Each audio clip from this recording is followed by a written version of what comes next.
In the grand drawing room of Buckingham Palace, millions of television screens across the Commonwealth flickered to life on Christmas Day 2023. What viewers witnessed appeared to be another traditional royal Christmas message from King Charles III. Yet beneath the familiar pomp and ceremony lay something extraordinary, a masterclass in royal communication that would reveal the true depth of a family's love, resilience, and unspoken bonds. As the king spoke from his ornate chair, surrounded by carefully chosen decorations and meaningful artifacts, few realized they were witnessing one of the most emotionally significant royal addresses in modern history. Hidden within his words, woven through his gestures, and embedded in every visual element of the broadcast was a tender tribute to a woman who had captured not just the nation's heart, but had quietly revolutionized what it meant to be royal in the 21st century. This is the untold story of how a monarch used the most watched royal broadcast of the year to honor someone whose grace under pressure had redefined the very essence of modern royalty. It's a tale that begins not in palaces or staterooms, but in the quiet moments between public appearances, where real relationships are forged and true character is revealed. The Princess of Wales had faced her greatest challenge yet in 2023, and the king had witnessed every moment of her journey. Now, before an audience of hundreds of millions, he would find a way to acknowledge her strength without breaking protocol, to celebrate her contributions without overshadowing tradition, and to show the world that sometimes the most powerful messages are delivered not through grand proclamations, but through the subtle art of royal diplomacy. What unfolded that Christmas Day was more than a speech, it was a love letter written in the language of monarchy, a testament to family bonds that transcend titles, and a reminder that even in the most formal of institutions, the human heart finds ways to express what matters most. The morning of December 25, 2023, dawned crisp and clear over Windsor Castle, where King Charles III stood before an ornate mirror in his private dressing room.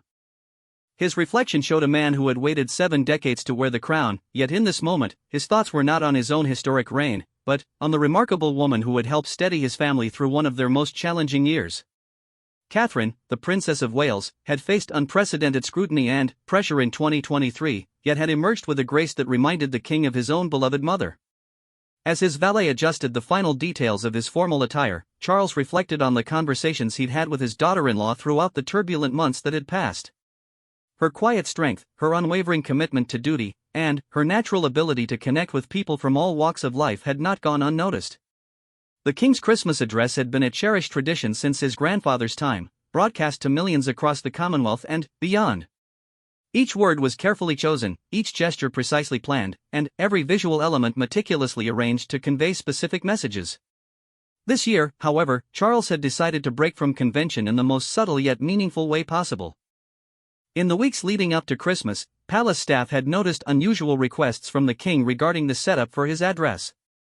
Rather than the traditional formal arrangements that had characterized previous royal Christmas messages, Charles had asked for specific modifications that seemed, at first glance, minor but carried deeper significance for those who understood the intricate language of royal symbolism.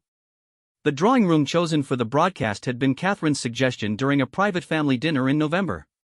She had mentioned, almost in passing, how the warm lighting in that particular room reminded her of Christmas mornings with her own family before joining the royal household. The king had filed away that comment, recognizing an opportunity to acknowledge her influence on the family's evolution while maintaining the dignity expected of such occasions. Palace courtiers, accustomed to decades of rigid protocol, found themselves navigating uncharted territory as Charles requested changes that honored both tradition and innovation. The floral arrangements, typically featuring classical English roses and holly, were subtly modified to include white peonies, Catherine's favorite flowers, which she had incorporated into her wedding bouquet over a decade earlier. The gesture was so understated that most viewers would never notice, yet those close to the family would immediately recognize its significance. As December progressed, the king's private secretary began to understand the full scope of what Charles was orchestrating. This would not simply be another ceremonial address, but a carefully crafted tribute that would celebrate Catherine's contributions to the monarchy while adhering to the delicate balance of royal hierarchy and protocol. Every element, from the choice of jewelry displayed in the background to the specific books visible on nearby shelves, would tell a story of appreciation and recognition. The Princess of Wales herself remained unaware of the elaborate tribute being planned in her honor. Charles had deliberately kept his intentions private, wanting the broadcast to serve as both a public acknowledgement of her service and a personal surprise that would demonstrate his genuine affection and respect. He understood that Catherine's natural modesty would likely prevent her from fully appreciating the significance of his gesture, but he also knew that history would record this moment as a turning point in how the monarchy honored its most dedicated members. During rehearsals in the days leading up to Christmas, palace staff observed the king's unusual attention to detail regarding specific camera angles and lighting arrangements. Charles insisted on particular positioning that would highlight certain decorative elements while maintaining the gravitas expected of such broadcasts. His requests puzzled some crew members, but the king's determination was evident to all who worked with him during those preparatory sessions. The evening before the broadcast, Charles sat alone in his study, reviewing the final script one last time.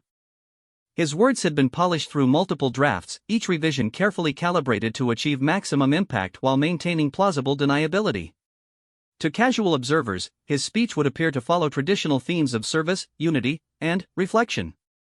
However, those who understood the subtle codes of royal communication would recognize the deeper layers of meaning woven throughout his remarks. As he prepared for sleep that Christmas Eve, the king reflected on the journey that had brought the royal family to this moment. Catherine's integration into the monarchy had not always been smooth, facing criticism from media outlets and skepticism from traditionalists who questioned whether a commoner could truly understand the responsibilities of royal life. Yet her response to every challenge had been marked by dignity, intelligence, and an unwavering commitment to the causes she championed. The king remembered specific moments that had crystallized his appreciation for Catherine's unique contributions. During a particularly difficult period of public scrutiny, she had handled press attention with a poise that reminded him of the late Queen's ability to remain graceful under pressure. Her work with children's charities had brought fresh energy and authenticity to royal patronages, while her support for mental health initiatives had helped modernize the monarchy's approach to contemporary social issues. Christmas morning arrived with the weight of tradition and the excitement of innovation. As palace staff made final preparations for the broadcast, the king took a quiet moment to consider the legacy he hoped to create through his reign.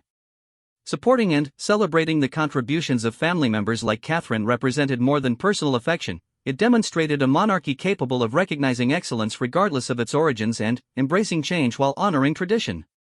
The technical crew completed their equipment checks as the king took his position in the carefully arranged drawing room. Sunlight filtered through tall windows, casting warm shadows across surfaces adorned with meaningful objects and subtle tributes.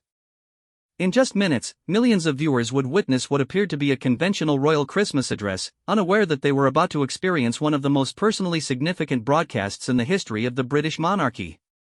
The red recording light illuminated, cameras began rolling, and King Charles III prepared to deliver a message that would honor the past while celebrating the present.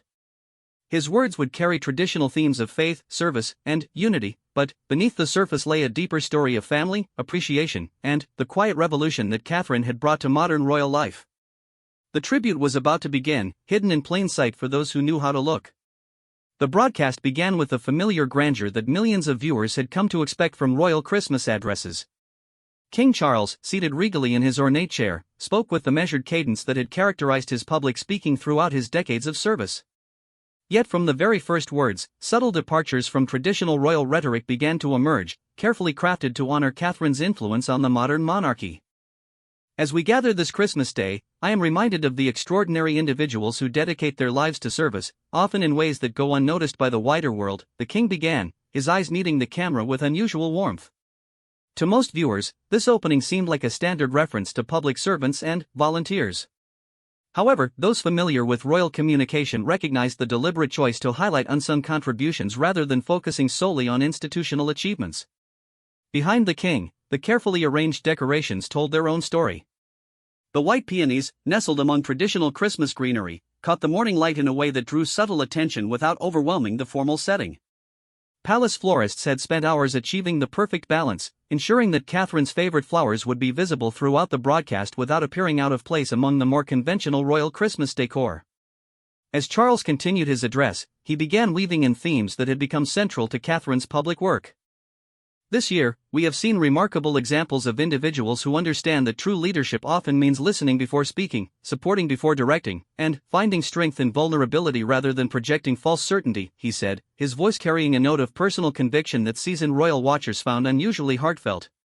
The king's reference to finding strength in vulnerability represented a significant departure from traditional royal messaging, which had historically emphasized stoicism and emotional restraint. This shift reflected Catherine's influence on the family's approach to mental health advocacy, where she had consistently argued that showing vulnerability could be a source of strength rather than weakness. Her work with children and families affected by mental health challenges had gradually changed how the royal family discussed emotional well-being in public forums.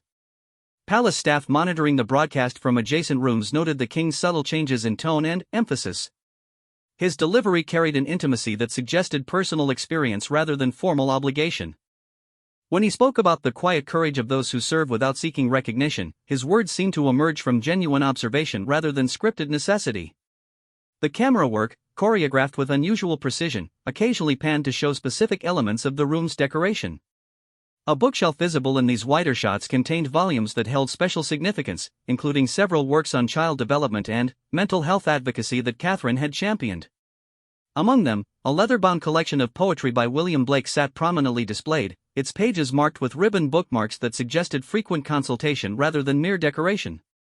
The Blake collection held particular meaning for both Charles and Catherine, representing their shared appreciation for literature that explored themes of innocence, experience, and moral courage.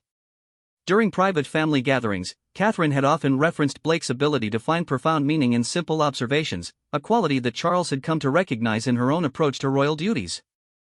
Her ability to connect complex social issues to everyday human experiences had earned his deep respect and admiration. Throughout this year, we have witnessed exceptional grace under pressure, the king continued, his words carrying weight that extended beyond their surface meaning. We have seen individuals who face scrutiny with dignity, who transform criticism into opportunities for growth, and who demonstrate that true nobility lies not in titles or positions, but in how we treat others during difficult times. Royal historians watching the broadcast began to recognize the unprecedented nature of what they were witnessing. Never before had a monarch used the Christmas address to offer such pointed commentary on handling public criticism and media attention. The king's words seemed to acknowledge the intense scrutiny that Catherine had faced throughout 2023, particularly regarding her evolving role within the royal family and her approaches to modernizing traditional royal protocols. The visual composition of the broadcast continued to tell its own story. Behind the king's left shoulder, a small crystal ornament caught the light periodically, its surface reflecting rainbow patterns across the nearby wall. This ornament, a gift from Catherine's children to their grandfather, had been deliberately positioned to appear in the frame. Its presence served as a gentle reminder of the family relationships that existed beyond public roles and ceremonial obligations. As the address progressed, Charles began incorporating specific phrases that those close to Catherine would immediately recognize as references to her own words and philosophy. "The greatest gift we can offer our communities is the commitment to really see and hear those who need support," he said, echoing language that Catherine had used frequently in her speeches about early childhood development and family support services. The king's emphasis on really seeing and hearing others reflected Catherine's consistent advocacy for taking time to understand individual circumstances rather than applying broad solutions to complex social problems. Her work with families in crisis had taught her the importance of listening carefully before offering assistance, a lesson that had gradually influenced the royal family's approach to their various charitable endeavors. Palace communications staff noted the positive response from viewers who were beginning to share clips and comments on social media. Many expressed appreciation for what they perceived as a more personal and emotionally accessible tone from the king, though few realized they were witnessing a carefully orchestrated tribute to Catherine's influence on royal communication styles. The middle section of the address focused on themes of resilience and adaptation, concepts that had taken on new meaning within the royal family during Catherine's years of service. "Change, when approached with wisdom and grace, becomes transformation," Charles observed, his words carrying the weight of personal experience. "We have learned that maintaining tradition does not require resistance to growth, but rather the courage to evolve while holding fast to our core values." This philosophy perfectly captured Catherine's approach to her royal role. Rather than simply conforming to existing protocols, she had found ways to honor tradition while introducing innovations that made the monarchy more accessible and relevant to contemporary society. Her ability to balance respect for historical precedent with recognition of changing social needs had become a model for other members of the royal family. The king's address was approaching its midpoint, and the most significant elements of his tribute were yet to come. Palace staff prepared for the segment that would test the boundaries of royal protocol most directly, as Charles prepared to acknowledge specific achievements and qualities that could only refer to one person, even though her name would never be spoken aloud. As King Charles reached the heart of his Christmas address, the carefully orchestrated tribute to Catherine entered its most meaningful phase. The monarch's words took on a more personal tone, though maintaining the dignity expected of such broadcasts. His next statements would push the boundaries of traditional royal communication while remaining within the bounds of protocol. "This year has shown us the power of authentic leadership," Charles said, his gaze steady and purposeful. "We have witnessed how genuine care for others can transform not only individual lives, but entire communities. When someone approaches their responsibilities with both professional excellence and personal warmth, they create ripple effects that extend far beyond their intended scope." The king's reference to authentic leadership represented a significant acknowledgement of Catherine's impact on royal service. Unlike the formal, distant approach that had characterized royal engagements for generations, she had introduced a more personal style that maintained dignity while allowing genuine emotional connections with the people she met. Her ability to remember personal details about individuals she encountered during public engagements had become legendary among palace staff and had set a new standard for royal interactions. Behind the king, the camera captured a glimpse of a watercolor painting that had been strategically positioned for this moment. The artwork depicted a garden scene featuring the same white peonies that adorned the room's floral arrangements. This painting, created by Catherine herself during her art therapy advocacy work, had never been publicly displayed before. Its appearance in the Christmas broadcast represented both a private family treasure being shared with the nation and a subtle acknowledgement of Catherine's creative talents beyond her public duties. The king continued with observations that those familiar with royal family dynamics would immediately recognize as personal reflections rather than general commentary. "We are fortunate to have among us individuals who understand that true service requires both strength and gentleness, wisdom and humility, tradition and innovation. These rare souls demonstrate that excellence in one's duties need not come at the expense of kindness and accessibility." Palace historians noted the unprecedented nature of these remarks. Previous royal Christmas addresses had typically focused on national achievements, Commonwealth unity, or charitable causes rather than personal characteristics of individual family members. Charles was venturing into territory that required extraordinary finesse to avoid appearing to play favorites while still delivering meaningful recognition. The visual elements of the broadcast continued to support the king's verbal tribute. A small photograph, barely visible among other family pictures, showed Catherine during an unguarded moment at a children's hospital, kneeling to speak with a young patient while her security detail waited respectfully in the background. The image captured her natural ability to connect with people regardless of their age or circumstances, a quality that had endeared her to millions while challenging traditional notions of royal behavior. The past year has reminded us that our greatest treasures are often those individuals who serve without fanfare, who bring light to dark places, and who demonstrate that nobility is measured not by birth or title, but by how we choose to use whatever gifts we have been given, Charles said, his voice carrying unmistakable warmth and pride. These words represented perhaps the most direct acknowledgement possible within royal protocol of Catherine's journey from commoner to beloved princess. The king's emphasis on choosing how to use one's gifts spoke directly to her transformation from university graduate to dedicated royal family member, while his reference to serving without fanfare honored her preference for focusing attention on the causes she supported rather than seeking personal recognition. The broadcast reached a moment of particular significance when Charles shifted to discussing family values and their role in public service. "Within our own family, we have been blessed to witness how love, support, and shared commitment can overcome any challenge. We have seen how individual excellence can lift up those around it, creating stronger bonds and more effective service to our people." Royal protocol experts watching the address recognized this as an extraordinary statement. Monarchs traditionally maintained strict boundaries between personal family relationships and public commentary, yet Charles was openly acknowledging how Catherine's presence had strengthened the royal family's ability to serve the nation. His words suggested that her influence extended beyond her own charitable work to enhance the effectiveness of other family members' contributions. The king's mention of a shared commitment carried particular weight given the challenges the royal family had faced in recent years. Catherine's unwavering dedication to her duties, even during periods of intense media scrutiny or family difficulties, had provided stability and continuity that allowed other family members to maintain their focus on their own responsibilities. Her reliability had become a cornerstone of royal family planning and public scheduling. As the broadcast continued, Charles began incorporating specific references to causes that Catherine had championed, though he presented them as general observations rather than direct attributions. "We have learned valuable lessons about the importance of early childhood development, about supporting families during their most vulnerable moments, and about the courage required to discuss mental health challenges openly and honestly." These were unmistakably Catherine's signature issues, presented in a way that honored her contributions while maintaining the broader focus expected of a royal Christmas address. Her work with early childhood development had brought scientific rigor to royal charitable work, while her mental health advocacy had helped modernize how the royal family approached sensitive social issues. The king's acknowledgement of these achievements represented validation at the highest level of the monarchy. The camera work during this segment was particularly masterful, occasionally showing the king's hands as he gestured to emphasize certain points. On his desk, just visible when he reached for his water glass, lay a small notebook bound in blue leather. Palace insiders would recognize this as the notebook Catherine used during her charitable visits to record follow-up actions and personal commitments.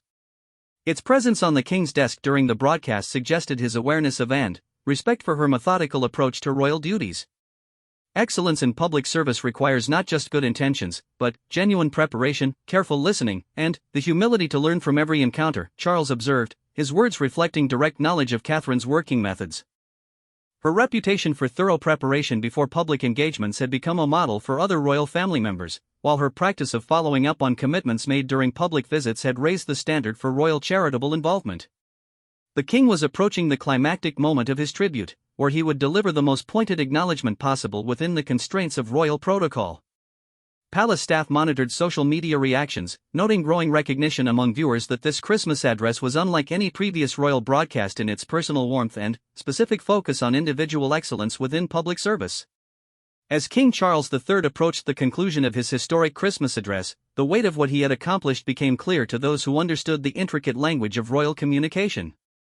Never before had a monarch used this most formal of occasions to deliver such a personal and comprehensive tribute to a family member, yet he had managed to do so while maintaining every protocol and tradition expected of the broadcast.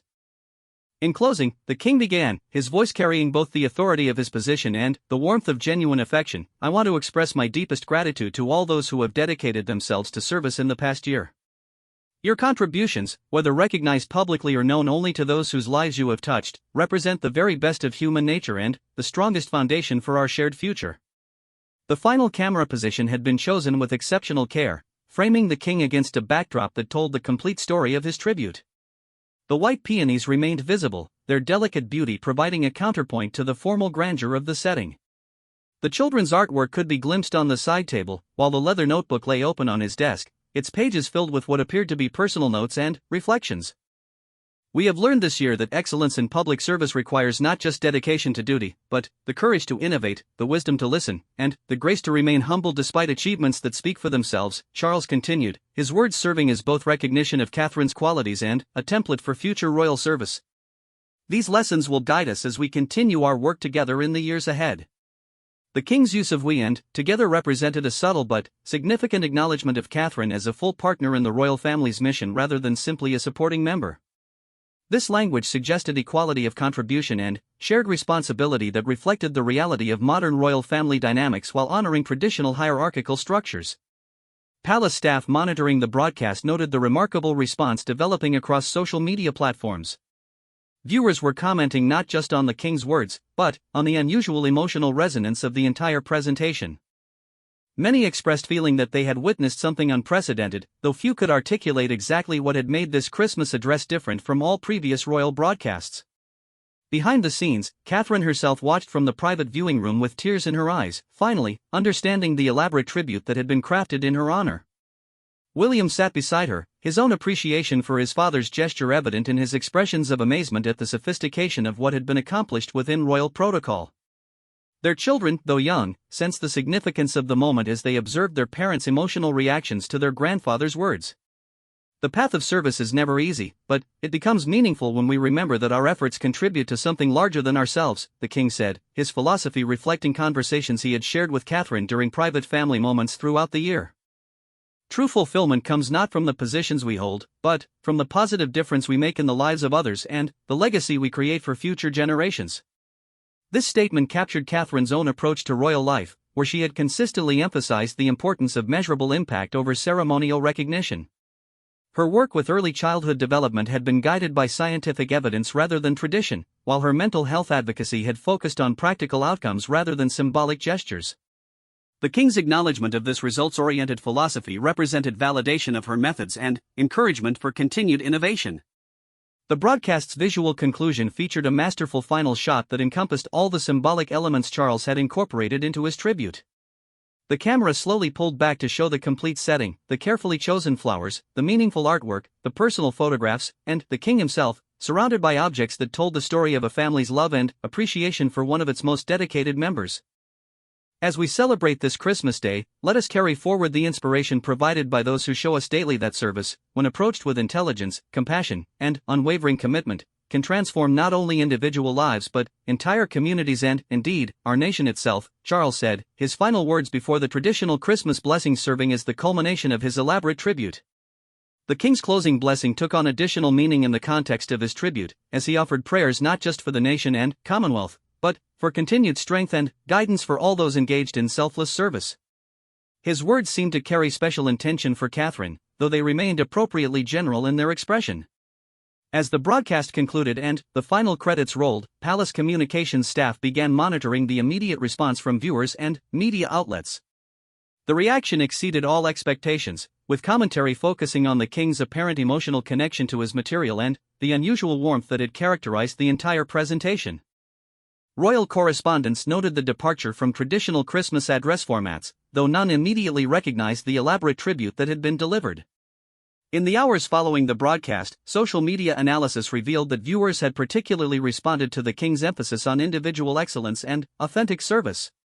Many commented that his words had inspired them to reconsider their own approaches to helping others, while others expressed hope that the royal family would continue to evolve in ways that made them more accessible and relevant to contemporary society.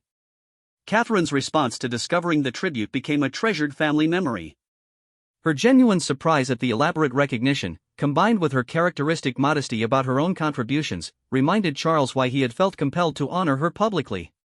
Her immediate concern was whether the attention might overshadow the charitable causes she supported, a reaction that only confirmed the king's assessment of her character and priorities. The long-term impact of the Christmas address would extend far beyond its immediate reception. Royal historians would later recognize it as a watershed moment in monarchical communication, demonstrating how personal appreciation could be expressed through institutional channels while maintaining dignity and protocol. The broadcast established new possibilities for how royal family members might acknowledge each other's contributions while serving their official functions. Years later, when Catherine's own influence on the monarchy had become even more apparent, royal biographers would return to this Christmas address as the moment when her contributions received their first full recognition at the highest levels of the institution.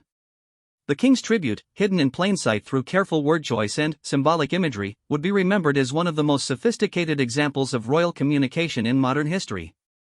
The Christmas Day that began with careful planning and nervous anticipation concluded with a sense of mission accomplished. King Charles had successfully honored Catherine's remarkable year of service while maintaining every tradition and protocol expected of his Christmas address. More importantly, he had demonstrated that even the most formal institutions could find ways to express genuine human appreciation and affection, proving that the monarchy's greatest strength lay not in its ceremony alone, but in its capacity to recognize and celebrate the extraordinary individuals who dedicated their lives to serving others.